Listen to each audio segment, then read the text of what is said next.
Olá pessoal, tudo jóia? Eu sou o professor Rodrigo Cavaleiro Rodrigues, estou aqui com vocês para estudar um pouco direito administrativo, algumas dicas rápidas, algum conteúdo rápido sobre o que aparece no concurso do INSS. De direito administrativo, é claro. Eu quero falar especificamente sobre Estado, governo e administração pública. Pô, é o seguinte, se você vai estudar para o concurso do INSS, você vai ter que conhecer bastante direito administrativo. É claro, estou me baseando nos editais dos concursos anteriores. E assim, quando mudam o edital, muda pouca coisa, tá? Dificilmente eles vão, tipo, tirar o direito administrativo e, sei lá, colocar álgebra e cálculo diferencial no lugar. Não, isso não vai acontecer. Claro que vai ter direito administrativo nos próximos concursos do INSS. Talvez não com aquele conteúdo dos editais anteriores. Mas olha, eu duvido que altere. E a propósito, esse conteúdo para o INSS é bem extenso, é bem amplo. Rapidinho aqui nessa tela, nós temos Estado, governo, administração, poderes, princípios,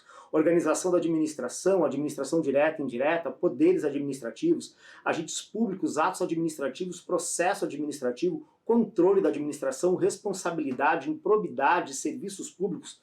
Ufa! Cara, quanta coisa, né, gente? Exatamente, bastante coisa. Então é legal, porque se você faz esse estudo para o concurso INSS, você está estudando para um monte de concurso. Legal? E a propósito, isso que eu falei aqui para vocês muito rapidamente, cara, é mais ou menos uns 60%, talvez até mais, de um currículo da disciplina Direito Administrativo numa faculdade de Direito. Então é bastante coisa, mas direito administrativo é muito legal. Quer ver? Vamos conversar sobre um pedacinho desse extenso programa, ou como eu já tinha dito, né, falar sobre Estado, governo e administração, e, consequentemente, falar um pouco sobre a organização da administração pública brasileira, que é onde você quer trabalhar, você quer ser servidor ou servidora pública. Vamos lá, pessoal. Para entender essa ideia de Estado, governo e administração pública, você tem que começar a entender o que é a República Federativa do Brasil, nosso país, onde moramos. Observe aqui comigo, Constituição Federal, artigo 1º, a República Federativa do Brasil, formada pela união indissolúvel dos estados e municípios e do Distrito Federal, constitui-se em Estado democrático de direito. E o parágrafo único do artigo 1º, todo poder emana do povo, que o exerce por meio de representantes eleitos ou diretamente nos termos desta Constituição. Legal. Você já conhecia, já tinha lido o artigo 1º da Constituição Federal? Daí você se pergunta, poxa, mas espera aí, não eram dicas rápidas sobre direito administrativo? Bem, direito administrativo e direito constitucional estão sempre juntos. Na verdade, é como se o direito administrativo fosse um desdobramento do direito constitucional. Não tem como estudar direito administrativo sem conhecer direito constitucional. Fica essa dica importante, legal? Bem, vamos pensar nessa ideia de república federativa. O que é uma república? República é a forma de governo que se opõe à monarquia. Tem um sentido muito próximo do significado de democracia, uma vez que indica a possibilidade de participação do povo no governo. Ou seja, realmente a gente sempre vincula essa ideia de democracia com a ideia de república, o que não significa que os estados monárquicos atuais, né, que também são constitucionais, como o Reino Unido, também não sejam democracias. Legal? Vai ficar bem difícil a gente tentar entender uma república sem democracia. Se bem que tem. E já fomos assim no passado. Legal? E federação? O que é federação? Federação é o resultado da união de entidades autônomas. Então por isso que eu já coloquei aqui o mapa do Brasil. Olha para o mapa do Brasil que está aqui na tela. A gente percebe, poxa, onde é que eu estou aqui nesse mapa? Nossa, ele tem várias unidades, entidades que são autônomas. Sim, a ideia de federação é a união de entidades autônomas. O país, a nossa república, tem soberania e autonomia. Já os estados que compõem a república, os estados federados, os municípios, o Distrito Federal, têm apenas autonomia. Soberania é uma qualidade apenas do país, da nossa república. Legal? E você tem que ter bastante cuidado com a palavra Estado. É que quem nunca estudou direito, se é a primeira vez que você se interessa pelo mundo jurídico, você está acostumado a ouvir a palavra Estado vinculada ao Estado da Federação, como por exemplo o Estado de São Paulo, o Estado do Amazonas, o Estado da Paraíba. Mas a palavra Estado designa toda a federação. Me acompanhe aqui. A palavra Estado é utilizada para designar a federação, como na expressão Estado brasileiro, e também para denominar entidades integrantes da federação, como na locução Estado de São Paulo. Além disso, a expressão atividade estatal, para se referir a funções desempenhadas pelas entidades públicas. Perceberam que a palavra Estado não é exclusiva para o uso quando nos referimos, né, a um Estado da Federação? A ideia de Estado é ampla. É que o Brasil é uma federação, é exemplo dos Estados Unidos, é exemplo da Rússia, do Canadá, porque são países com uma extensão territorial gigantesca. Mas são poucos os países do planeta Terra que são federações como nós. A maioria dos países são estados unitários, porque até pela pouca extensão territorial, poucas comparado conosco, né, não precisam se dividir em entidades autônomas como nós fazemos. Legal? Pegou a ideia então de república e federação? Mas nós somos uma república, uma federação, mas somos um Estado democrático de direito. Bom, rapidamente, o que é democracia? Bem, quando os governantes são escolhidos pelo povo através de um processo eleitoral em que se garanta a participação de todos os cidadãos e cidadãs.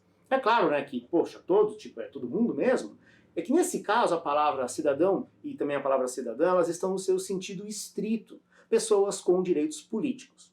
Se utilizarmos a ideia de cidadania no seu aspecto mais amplo, ou seja, qualquer pessoa, daí não, né? Tipo, os menores de 16 anos não podem votar, os menores de 18 não podem ser eleitos. Mas é que aqui, nessa ideia que eu passei para vocês, nesse pequeno texto, eu estou usando a palavra cidadão e cidadã no seu sentido bem estrito, ou seja, pessoa com direitos políticos. Então, um Estado democrático é isso, legal, mas é um Estado democrático de direito.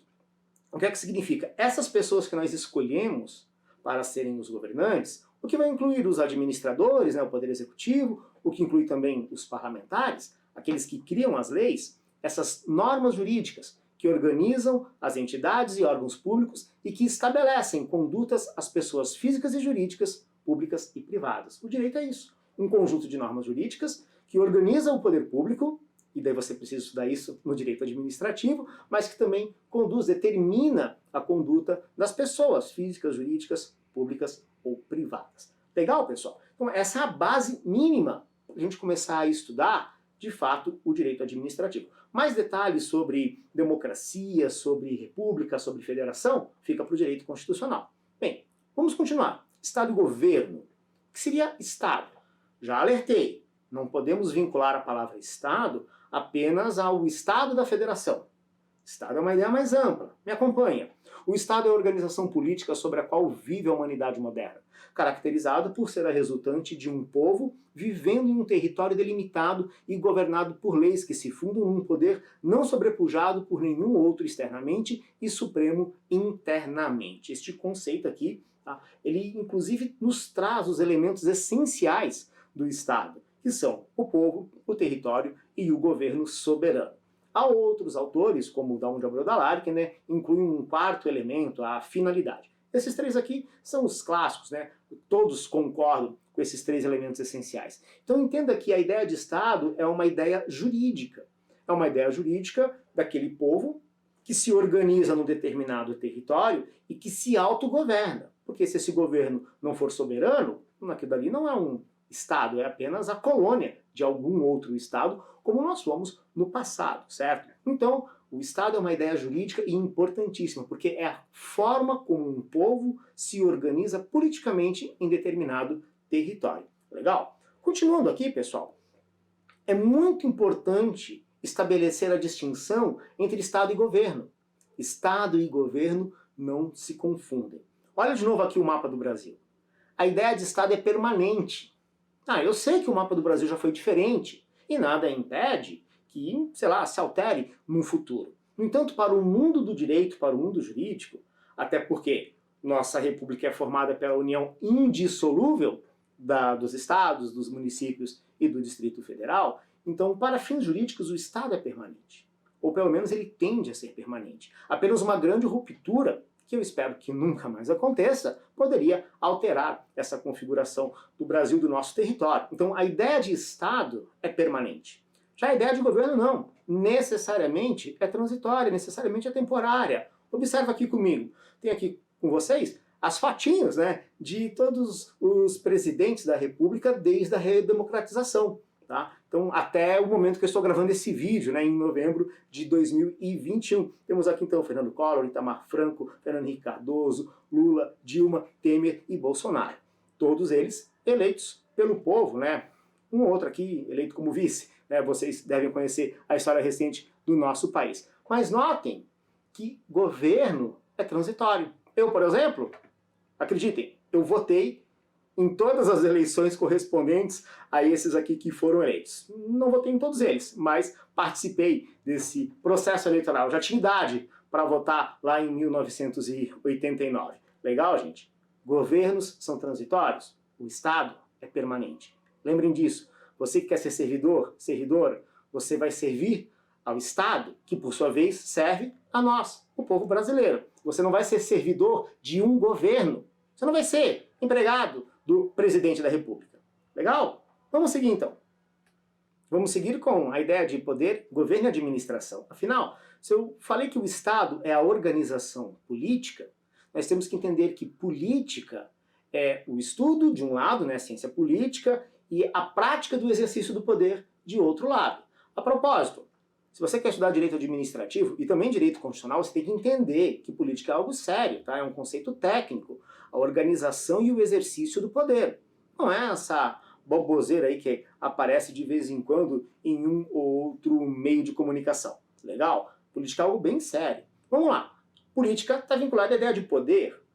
Poder é entendido, no viés político, como uma energia capaz de coordenar e impor decisões, visando a realização de determinados fins. O poder político, que tem no ordenamento jurídico seu instrumental, é superior a todos os outros poderes sociais, os quais reconhece, rege e domina, visando ordenar as relações entre grupos e indivíduos. O conceito aqui de José Afonso da Silva. Então, essa é a ideia de poder.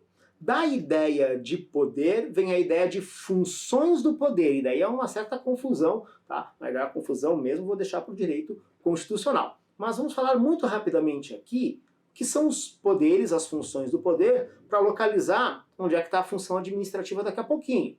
Essa ideia de governo soberano nos faz lembrar que todo poder emana do povo, e essa ideia que o poder emana do povo é a própria ideia de soberania. Então nós temos soberania, poder que emana do povo. Só que o povo o exerce diretamente ou através de representantes eleitos. E daí nós extraímos da ideia de poder soberano a ideia das funções do poder, que também chamamos de poderes. Daí vem o poder executivo, o poder legislativo e o poder judiciário, cada um com uma função. O poder executivo com a função administrativa, que é administrar a coisa pública. O poder legislativo com a função legislativa é a produção de normas jurídicas e também da fiscalização. Enquanto que o poder judiciário, é a função judiciária, preocupa-se com a solução de litígios. É claro que aqui eu tenho apenas as funções típicas de cada poder. No direito constitucional você vai estudar as funções típicas essas e também as atípicas. E é muito importante para nós aqui no direito administrativo ter algo muito claro. A função administrativa, que é a administração pública, ela não é exclusiva do poder executivo. É que ela é a função típica do poder executivo. Mas, por exemplo, quando vem um concurso público para escrevente, técnico, analista do Poder Judiciário, né, de um Tribunal de Justiça, por exemplo. Ao lançar um concurso para o Tribunal de Justiça, naquele momento, o Tribunal de Justiça está exercendo função administrativa e não a função jurisdicional. Exerce-se a função jurisdicional nas sentenças, né, que são prolotadas por juízes e juízas. Agora, vai organizar o concurso público, vai dar posse aos novos servidores e servidoras que foram nomeados, porque foram aprovados no concurso público. Isso é função administrativa. Legal, gente? Então, já falei bem sobre essa ideia de Estado, né, ideia de poder. Seria legal trazer um conceito de governo, para não confundirmos a ideia de governo com a ideia de administração pública, ainda que estejam muito próximas. Governo, a função política ou de governo, que implica uma atividade de ordem superior referida à direção suprema e geral do Estado, em seu conjunto e em sua unidade, dirigida a determinar os fins da ação do Estado, a assinalar as diretrizes para as outras funções, buscando a unidade da soberania estatal. Bem, é que governo é essa noção maior, a noção dos poderes constitucionalmente estabelecidos, esses que eu falei há pouco. Então, quando a gente pensa no Congresso Nacional, fazendo uma reforma da Previdência, por exemplo, né, aprovando uma emenda à Constituição que reforma a Previdência Social, isso é exercício de governo. No caso, o Congresso Nacional, né, a função legislativa e também exercendo a função de poder constituinte derivado reformador quando altera o texto da Constituição Federal. Quando o Poder Executivo lança uma determinada medida econômica, pensa em mexer na tributação ou algo parecido, estamos falando então de governo. Agora, o que vai fazer o servidor e a servidora pública? Realiza função administrativa e não função de governo. Então é importante entender que a administração pública é a atividade que o Estado desenvolve através de atos concretos e executórios para a consecução direta, ininterrupta e imediata dos interesses públicos. Pessoal, ali, se vocês notaram, a palavra interesses está com acento circunflexo, né? Não eu não errei não, certo? Inclusive aqui o computador tentou corrigir isso. É que esse conceito é extraído do livro de Cretella Júnior, né? Pode ver que está entre aspas, e Cretella Júnior é um clássico, né, do direito administrativo lá de 1966, pelo menos a edição que eu tenho aqui, né? Então, por isso que a grafia, eu quis manter a grafia original, tá? Mas tome esse cuidado, né, lá no concurso, principalmente se tiver prova de redação, não vai usar a grafia, né, como eu fiz aqui lá de 1966, perfeito? Mas vamos fazer essa junção e ao mesmo tempo separação da ideia de governo e administração. Então, se eu tenho a soberania, aquele poder dividido nas três grandes funções, o governo está vinculado a essa ideia de exercer as funções soberanas, que estão descritas na Constituição Federal como a administração pública e o poder legislativo. Legal. Porém, essa administração pública ela pode ser vista em vários sentidos. A propósito, isso é comum em concurso público. Aqui o que eu vou mostrar para vocês eu retirei do livro da Maria Silvia Zanetti de Pietro, que é um dos livros mais estudados atualmente no direito administrativo. Tá? Se a gente começa a falar dos sentidos da administração pública, eu posso pensar na administração pública em sentido amplo e em sentido estrito, ou restrito, como alguns dizem. A administração pública em sentido amplo envolve a ideia de função política, ou seja, o governo é a administração no seu sentido amplo, essas funções soberanas, tá? Funções supremas que alguns dizem, né? A ideia de governar um país é uma função política e isso é administração pública em sentido amplo. Agora, a administração pública em sentido estrito é a função administrativa, é aquilo que o agente público realiza no seu cotidiano. É aquilo que as autoridades, que não são autoridades de governo, mas são autoridades administrativas, fazem no seu cotidiano de trabalho, de serviço. Então, a administração pública em sentido estrito é a própria função administrativa. Em sentido amplo, é a ideia geral de governo. Agora, essa administração pública ainda pode ser dividida em outros dois sentidos. O sentido subjetivo, formal ou orgânico, que corresponde ao estudo das pessoas jurídicas, órgãos e agentes públicos. E também o sentido objetivo, material ou funcional, que corresponde ao estudo das funções administrativas, das atividades realizadas pelas entidades estatais. Essa separação, mais uma vez, eu retirei do livro da Maria Silvia Zanetti de Pietro. Há doutrinadores que separam esse sentido objetivo do sentido funcional, me parece o mais adequado. Eu prefiro essa separação aqui que está no livro da Maria Silvia Zanetti de Pietro. Legal, gente? E sentido subjetivo, quando a gente fala em sentido subjetivo, nós estamos falando sobre o sujeito de direito, subjetivo, sujeito, aquele que realiza algo. Por isso que o estudo da administração pública, no seu sentido subjetivo, é estudar as pessoas jurídicas que compõem a administração pública, é estudar os órgãos que estão nessas pessoas jurídicas da administração pública, e bem como os agentes públicos, que é isso que você pretende ser em breve, tá? Já no seu sentido objetivo, são as funções, aquilo que a gente realiza, perfeito? E já que falamos, né, rapidamente sobre administração no sentido subjetivo, poderia só mencionar para vocês o que é uma administração direta e indireta, que daí já seria um outro estudo, né, um outro vídeo, quem sabe, para falar disso. Mas a administração direta e indireta é formada por entidades, elas estão aqui. Administração direta. Quais são as entidades que formam a administração direta? A União, os estados, os municípios e o Distrito Federal. Em outras palavras, as entidades que formam a Federação Brasileira. Enquanto que a administração indireta, as autarquias, as fundações públicas, as empresas públicas e as sociedades de economia mista.